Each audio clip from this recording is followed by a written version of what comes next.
But most of the Swedish groups landed in New York. From New York, it was up the Hudson River to the Erie Canal, into the Great Lakes to Chicago, and then they walked from Chicago to here. They walked? 150 miles. Took anywhere from 10 to 14 days to walk. Here I am, 166 years too late. It was in 1846 my ancestors came here, and they are named hardy pioneers here on the stone. I'm from the one and only sibling that chickened out and stayed back in Sweden. And they, my relatives in Sweden, they had tougher times in the coming 2 generations because there was no fertile soil in Sweden to cultivate. Here on the prairie, they improved their life through their hard work.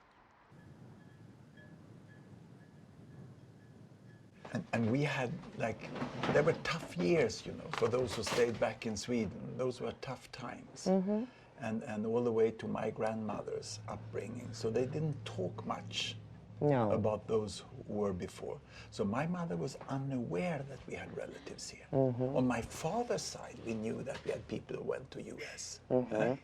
But on my mother's side, it was only when she had retired that she started the genealogy. Mm-hmm.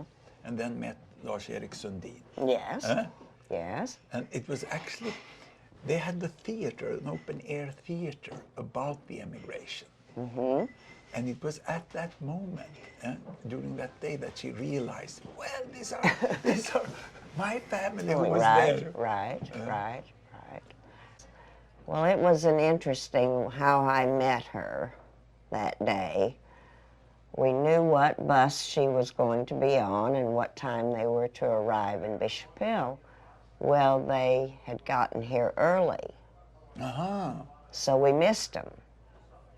And my cousin Claire from Minneapolis, we were searching the town to find your mother. Aha, that was how it was. And finally someone said that she had walked up to the cemetery. Yeah. So Claire and I start to the cemetery and we meet up with Lars-Erik. He was here also. And we walk into the cemetery and Lars-Erik says, well, there she is. So he's introducing us to her. And she threw her arms up in the air and jumped back and said, I never thought I'd meet live relatives in the cemetery. That was my mother.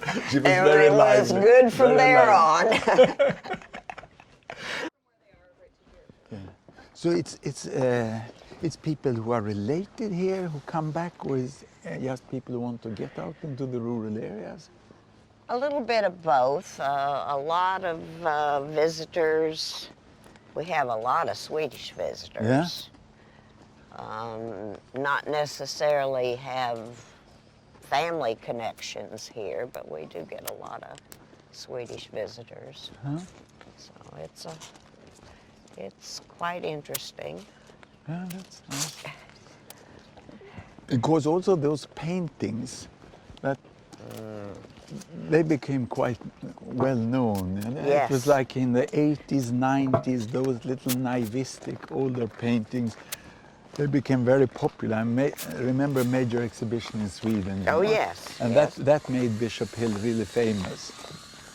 Yes, well, when I was a child, they were in the Colony Church, leaning up against the wall, and we actually as kids, played school with them. And now they have their own museum. And, and you didn't think they were special? No. This is... Great-grandpa was 16 when his family arrived in 1846.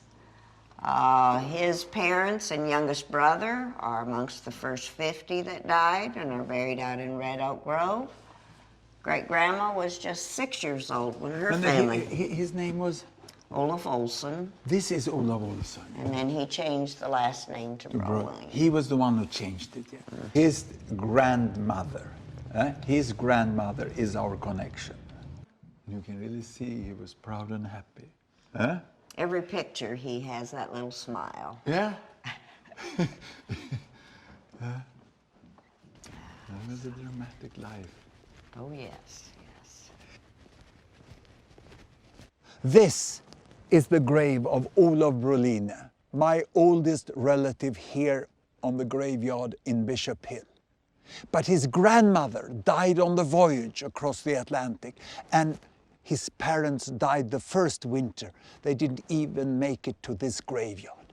His cousin back home was my grandmother's grandmother. She became widow with 4 children at a young age. And that was the hardship of my family, where it started. So you call it Janssonism here? But of course, Erik Jansson had to be an extremely charismatic man to convince 1,200 people to leave their homes, their families. Yeah, and it was the first big group. Yeah, we are considered the start of the mass migration. Yes. This group got into major trouble with the state church when they held the book burnings. They were burning other religious writings, not the Bible. They totally used the Bible, but the other religious writings. It was the interpretations of the Bible that they burned, yeah? Which was the tool of the state to keep people into one faith only. Right. So it was like their right to interpret the Bible their ways.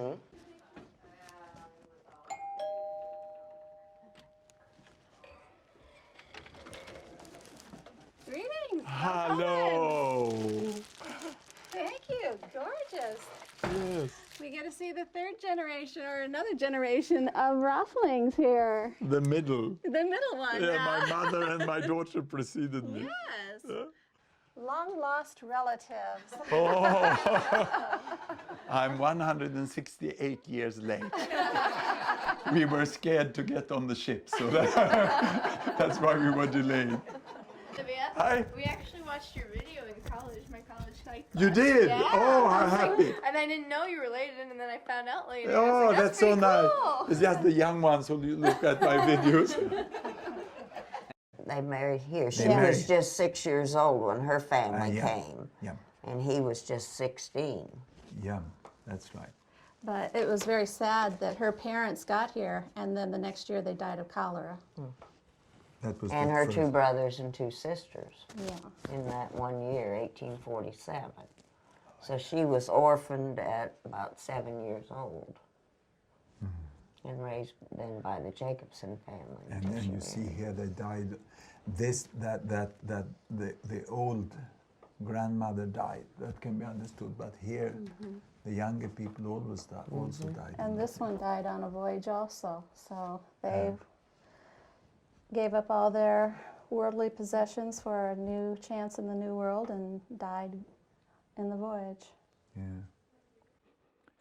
Many of my relatives are buried here in this mass grave. They died from hunger, cholera, and other infections the first hard winter, 1846 to 47. One survived, 18-year-old. He could marry here in Bishop Hill and could raise 6 children.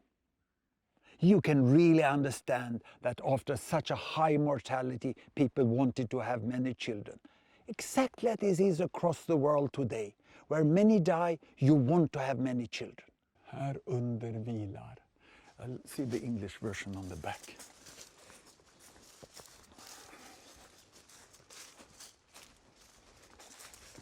Hereabout.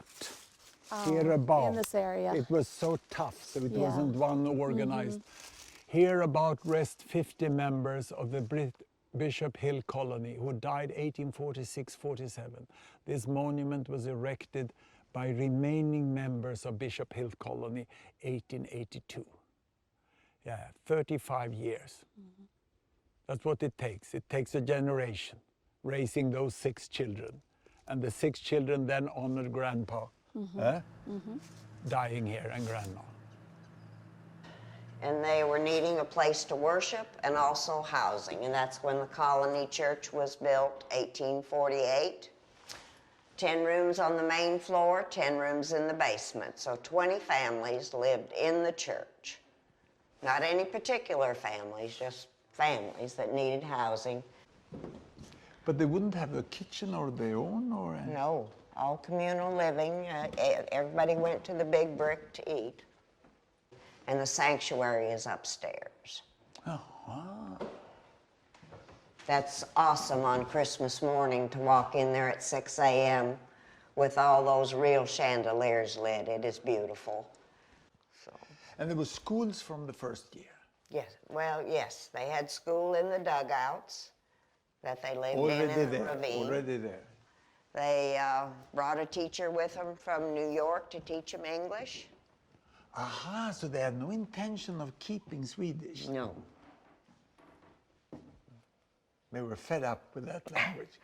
But then as they built buildings, they kind of moved school along. And the colony school was the last of the big buildings built, 1861. And I went to school in the colony school for 4 years. It closed in 1952 for school. Out of Beata and Olof, with her brother and all their children, everyone went in, except Britt. And that's... And we're so That made me eventually, you know? You stayed there. Yes, this was... I mean, at home in Sweden, we were very much helped by money coming back. People were helping those families Right. who couldn't make it to here. Yeah. Yes, I mean, even I as a child remember, yeah, the dollar visit, it was called. The dollar, where I had dollar visitors, you know. Yeah.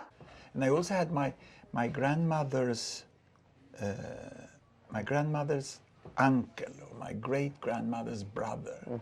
He came here around a little more than 100 years ago, who unfortunately died in a construction accident. Yeah. And that was taken care of. He had an insurance, and money was sent back to his sisters in Sweden. And they were so impressed by that. You know, that the insurance company, well, I think it may also be the relatives here, because he was expected to go ahead to work to send money back and help his sisters out. And when he died, that insurance money had come. That my mother knew. He was killed out in Colorado. Was it in Colorado? But he was buried here, was it? They brought him. He was brought back here. Ah. The funeral was at my great-grandparents at Olaf Rosling's house. That's my mother writing, grandmother's brother Arvid, yeah. who went to America. He was a carpenter. And that's why he had no problems getting job. Eh? And so he was working in Colorado when he died. And his remains were shipped back here, but where he's buried, I don't know. You see, this is what was sent home from the funeral. Eh? And this was with greetings from Brolins. Modern Woodman of America. Aha! He was a member of this organization. Yeah. You see, this one I have. And that's why I know that he was here, because this photo is from Galva. So this is him as serving in the army, 20 years old. Here you can see it was distinctly older. Little more round, so there was plenty of food here. Yes. Obviously better than in the Swedish army, and then tragically here. But it impressed so much of the family back home in Sweden that the insurance money came back.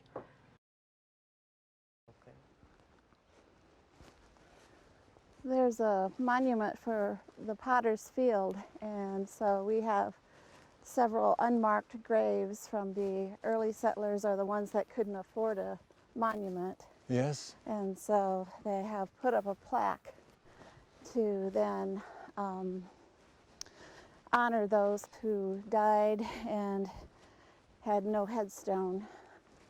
And that would include my grandmother's uncle then, Yes. Arvid. I take it, is that money from the death insurance, instead of being used for a stone, Oh, it was sent back to grandma's mother. Right. to help for housing. And then we still have flowers. in preservation the photo from the flowers. There you go. I think that was a wise decision.